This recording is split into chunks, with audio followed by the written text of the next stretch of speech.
जय श्री कृष्ण। आपका स्वागत है आज के एपिसोड में। आज हम बात करने जा रहे हैं राशियों की सीरीज में अपनी अगली राशि कर्क राशि यानी कैंसर के बारे में। कर्क राशि चौथे नंबर की राशि होती है। कैंसर इसका साइन है, केकड़ा इसका साइन होता है और इसके मालिक हैं चंद्रमा। मैं अपने हर एक राशि वाले वीडियो में कहता हूं कि जो ये सिंबल राशि को दिया गया है, जो राशि के लॉर्ड हैं, ये इंसान के व्यक्तित्व के ऊपर बहुत प्रभाव डालते हैं। तो जैसे केकड़ा होता है ना, केकड़ा अगर अपने हाथों से किसी को पकड़ ले तो फिर उसको छोड़ता नहीं है, उसकी पकड़ बहुत मजबूत होती है। और यही कर्क राशि वालों का भी नेचर होता है। अगर ये एक बार किसी से अटैच हो गए, अगर इन्होंने एक बार किसी को पकड़ लिया तो फिर ये उसे छोड़ते नहीं है। बहुत केयरिंग नेचर होता है इनका। अपनी फैमिली के बारे में तो ये केयर करते ही हैं। अपनी फैमिली वालों का जो सबसे ज्यादा ख्याल रखने वाले लोग होते हैं वो कर्क राशि वाले होते हैं। इसका एक और मतलब होता है कि ये हमेशा अपने घर वालों की रिस्पॉन्सिबिलिटी निभाते हैं। हो सकता है किसी जरूरत की वजह से इन्हें घर से दूर जाना पड़े, अपने घर वालों से अलग रह रहे हो, लेकिन घर की अगर कोई रिस्पॉन्सिबिलिटी इनको पता चलती है तो उसे निभाने के लिए सबसे आगे, सबसे पहले यही आते हैं। ये बात शादी के बाद भी लागू होती है। शादी के बाद जो भी इनके स्पाउस हो, पति हो चाहे पत्नी, ये उससे बहुत ज्यादा प्यार करते हैं, बहुत ज्यादा केयर करते हैं। इनके साथ में एक थोड़ा कर्स जैसा है कि कर्क राशि की जितनी लड़कियां होती हैं उनकी वैवाहिक जिंदगी इतनी अच्छी नहीं देखी गई है। आजकल का थोड़ा जमाना ऐसा है कि अगर आप किसी को बहुत ज्यादा प्यार कर लो तो फिर उसकी कदर थोड़ी कम हो जाती है। शायद यही एक रीजन हो, लेकिन जनरली ये देखा गया है कि ज्यादातर कर्क राशि की जो महिलाएं होती हैं उनकी वैवाहिक जिंदगी इतनी अच्छी नहीं होती। वो अपने पति का बहुत ज्यादा केयर करते हैं, लेकिन पति से उन्हें उतना प्यार, केयर, रिस्पेक्ट नहीं मिल पाती। केकड़े की एक और खासियत होती है कि वो पानी में भी रह लेता है, जमीन पे भी रह लेता है, दोनों जगह पे उसको सेम महसूस होता है। कर्क राशि वालों की लाइफ में भी यही सेम चीज होती है। उन्हें किसी भी परिस्थिति में आप रख दें, वो हमेशा समान तरह से रहते हैं। मतलब उनकी लाइफ में अगर बहुत ज्यादा प्रॉब्लम आ गई है तो वो एकदम शोर शराबा नहीं मचाने लगेंगे। अगर उनकी लाइफ में बहुत ज्यादा खुशी आ गई है, बहुत कुछ अच्छा हो गया, तो भी वो उसका बहुत ज्यादा दिखावा नहीं करेंगे। ये हर स्थिति में सेम रहते हैं। मतलब ऐसा नहीं कि इनको आज की डेट में 5 लाख रुपए मिल गए तो ये उसको उड़ाना शुरू कर दें, लोगों को दिख जाए कि हाँ भाई इसको तो बड़ा पैसा मिला है, या फिर इनको कुछ लॉस हो जाए तो ये सबके सामने रोना शुरू कर दो, सबको पता चल जाए। ये हर स्थिति में समान रहने की क्षमता रखते हैं। यहाँ पे एक और क्वालिटी इनकी निकल के आती है कि ये अगर किसी चीज के बारे में कमिटेड हो गए, किसी चीज को करने की इन्होंने ठान ली, तो फिर ये जी जान लगा देते हैं उस चीज के लिए। अब वो इनका कोई रिश्ता भी हो सकता है, वो इनका वर्क प्लेस का कोई काम भी हो सकता है, बिजनेस हो सकता है। अगर इन्होंने कोई चीज अपने हाथ में ले ली है तो पूरे दिल, दिमाग, जान के साथ में उसमें जुड़ जाते हैं।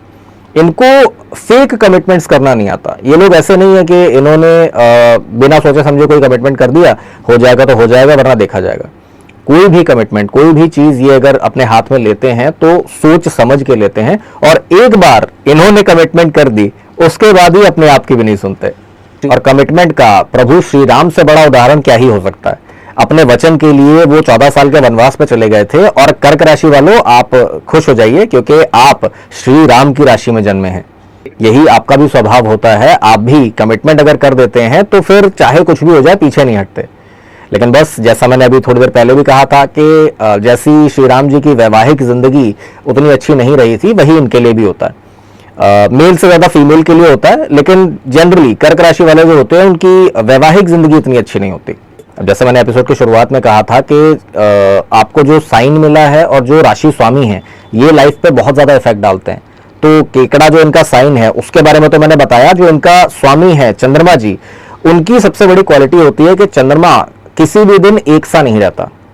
आज जैसा है कल या तो उससे बढ़ जाएगा या घट जाएगा। यही चीज इनकी लाइफ में भी होती है। ये कभी भी किसी भी चीज के बारे में सेम तरीके से फील नहीं करते। किसी भी एक जगह पे ये टिक के नहीं रह पाते। इनको अपनी जिंदगी में परिवर्तन देखना बड़ा पसंद होता है। इन्हें अपनी लाइफ में चेंजेस देखने होते हैं। या तो ये खुद कर लेते हैं या इन्हें करने पड़ते हैं। इनको अपनी लाइफ में मल्टीपल रिलेशंस देखने को मिल सकते हैं। इनको अपनी लाइफ में मल्टीपल जॉब देखने को मिल सकते हैं कि एक जॉब बड़ा अच्छा चल रहा था, सब कुछ सही था, लेकिन एकदम से फिर जॉब बदलनी पड़ गई, कंपनी छोड़ के चली गई, कंपनी बंद हो गई, कुछ ऐसा हो गया, या फिर इनका प्रमोशन हो गया। कुछ जरूर में बुराई हो, अच्छा भी हो सकता है, लेकिन ये जल्दी जल्दी जॉब चेंज करने वालों में से हो सकते हैं, चाहे खुद की मर्जी से हो चाहे इन्हें करना पड़े। लेकिन चांद की सबसे बड़ी खासियत होती है कि सुंदरता के बारे में चांद से आगे किसी को नहीं कहा जाता। तो इनका भी एकदम चांद सा रोशन चेहरा होता है। देखने में ये लोग अच्छे होते हैं। कद काठी की अगर बात की जाए तो बहुत लंबे चौड़े मोटे तो नहीं कहा जाएगा इनको। अच्छे शारीरिक बनावट होती है इनकी, चेहरा बहुत सुंदर होता है, अट्रैक्टिव पर्सनैलिटी होती है इनकी। और जैसे चांद को अगर आप कभी भी देखोगे तो आप उसे थोड़े समय तक देखते रह जाते हो, वही इनके साथ भी होता है। कोई भी अगर इनसे मिलेगा, इनके व्यक्तित्व से, इनकी पर्सनैलिटी से प्रभावित हुए बिना नहीं रह सकता। कर्क राशि के जितने भी लोग होते हैं, लोग इन्हें इसीलिए पसंद करते हैं क्योंकि ये चंद्रमा जैसी शीतलता प्रदान करते हैं। इनके साथ बात करके लोगों को ऐसा लगता है कि बड़ा अच्छा लगा आपसे बात करके, चाहे ये इनकी कोई हेल्प ना भी कर पाए तो भी बात करके इनसे लोगों को बड़ी खुशी होती है। तो अगर ये किसी भी पब्लिक डीलिंग के काम में जाते हैं तो इनके लिए सबसे अच्छा रहता है। कुछ लोग होते हैं ना जिनको चिकनी चुपड़ी बातें करनी आती हैं, समझा के बुझा के कुछ काम करा लेते हैं, और कुछ ऐसे लोग होते हैं जिनको देखते ही लोग इंप्रेस हो जाते हैं और उनकी बात मान जाते हैं। तो ये उनमें से हैं जिनको तो देख के ही इंसान मान जाएगा कि यार ये बंदा तो गलत नहीं बोल रहा होगा, ये तो सही ही बोल रहा होगा।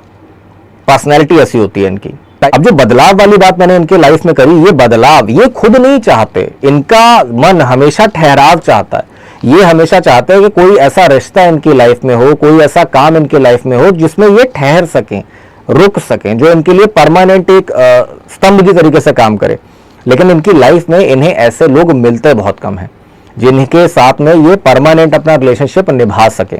हर थोड़े समय में इनके रिश्ते बदल जाते हैं। हर 2-3 साल में आप देखोगे इनकी पर्सनैलिटी बुरी तरह से चेंज हो चुकी होती है, या तो अपना जॉब बिल्कुल चेंज कर चुके होते हैं, लोकेशन बिल्कुल चेंज कर चुके होते हैं, स्वभाव इनका बिल्कुल बदला हुआ रहता है। सौम्य रहेंगे, शांत रहेंगे, लेकिन आपको इनकी पर्सनैलिटी या वर्क में चेंज जरूर देखने को मिलेगा। और इनकी यही इच्छा होती है कि कोई तो ऐसा इंसान हो जिसके साथ में परमानेंटली रह सकें, जिसके साथ में एक लॉन्ग टर्म रिलेशनशिप रख सकें। अब नए नए एक्सपीरियंसेस वाली जो चीज है ना, वो इनको एक ऐसी क्वालिटी भी दे देती है कि इन्हें कोई भी काम आप पकड़ा दो जो इन्होंने जिंदगी में कभी नहीं किया हो, उसे भी इतने परफेक्शन के साथ में कर देते हैं कि लोगों को लगता है कि यार पहली बार ये इंसान काम कर रहा है, कैसे इतना अच्छा कर दिया, क्योंकि इनकी आदत हो चुकी है। हर थोड़े समय के बाद ये कुछ नया काम कर रहे होते हैं, इस वजह से आप इन्हें कोई भी नया काम पकड़ा दो उसे ये परफेक्शन के साथ कर देते हैं। अब कर्क राशि जो है ये जल तत्व की राशि कही जाती है, वाटर एलिमेंट की राशि कही जाती है। तो पानी का जो गुण होता है ना कि उसका अपना कोई रंग नहीं है, उसमें जो रंग आपने डाला वो उसी रंग का हो गया, ये भी इनकी खासियत होती है। खुद की इनकी जिंदगी में कोई दिक्कत नहीं है, ये खुश हैं, अच्छा कर रहे हैं अपनी लाइफ में, लेकिन इनके आस पड़ोस के जो लोग हैं, रिश्तेदार हैं, दोस्त हैं, उनके दुख में दुखी हैं ये। आप ये जहां पे इनका जो सराउंडिंग होगी ना, वो अगर खुशी वाली है ये खुश हैं, अगर सराउंडिंग में लोग दुखी हैं, इनको चाहे कोई उससे लेना देना ना हो तब भी ये दुखी हो जाते हैं। इमोशनल राशि है ना, भावनात्मक राशि है, तो हर एक चीज से इमोशनली अटैच हो जाते हैं, चाहे उससे कोई लेना देना भी ना हो, ठीक है ना। एक्स बॉयफ्रेंड है, पुराना कोई है, उसके बारे में भी अगर कोई बुरी बात सुनेंगे तो इन्हें कहीं ना कहीं दुख हो जाएगा। लेकिन ये जो भावनात्मक चीज है ना, ये कभी कभी जिद का भी रूप ले लेती है। आपने अगर इनको कभी गुस्सा दिला दिया तो जल्दी ये गुस्सा नहीं होंगे, शांत प्रवृत्ति के लोग होते हैं, लेकिन अगर इन्हें गुस्सा आता है तो बहुत तेज आता है। अगर इन्होंने किसी को अपनी जिंदगी से हटा दिया, इन्होंने किसी को अपने से दूर कर दिया, भावनात्मक रूप से किसी से अलग हो गए, फिर वो जिए मरे, इन्हें उससे कोई फर्क नहीं पड़ता। अब क्योंकि चंद्रमा से रिलेटेड ये राशि है, तो जितने व्हाइटिश कलर ये अपनी लाइफ में यूज करेंगे, लाइट कलर अपनी लाइफ में यूज करेंगे, उतना इनके लिए अच्छा होता है। क्रिस्टल सजेशन मैंने देना शुरू किया है, क्रिस्टल के नाम पे मून स्टोन हो गया, वो पहनना इनके लिए अच्छा होता है। मदर ऑफ पर्ल जो होता है चंद्रमा से रिलेटेड है, ये इनके लिए बहुत अच्छा होता है। खास तौर पे 2 और 5 मूलांक वाले जो लोग होते हैं, 2 और 5 जो नंबर्स होते हैं, वो इनकी लाइफ में बहुत वैल्यू रखते हैं। अगर ये 2 या 5 मूलांक वाले लोगों के साथ में दोस्ती बना के रखते हैं, उनको इन नंबर्स को अपनी लाइफ में ज्यादा से ज्यादा यूज करते हैं, तो इनके लिए बहुत अच्छा होता है। तो ये था पूरा एपिसोड कर्क राशि के बारे में, जिसमें उनके गुण, दोष और अच्छी बुरी चीजों के बारे में बताया गया। आज का एपिसोड हम यहीं तक रखेंगे। अगर आप भी अपनी कुंडली के बारे में कुछ जानना चाहते हैं, इस वीडियो से रिलेटेड आपको कोई सवाल है, कुछ भी है, तो आप अपने कमेंट्स में बता सकते हैं। अब आपसे मिलेंगे अगले एपिसोड में, तब तक के लिए जय श्री कृष्ण।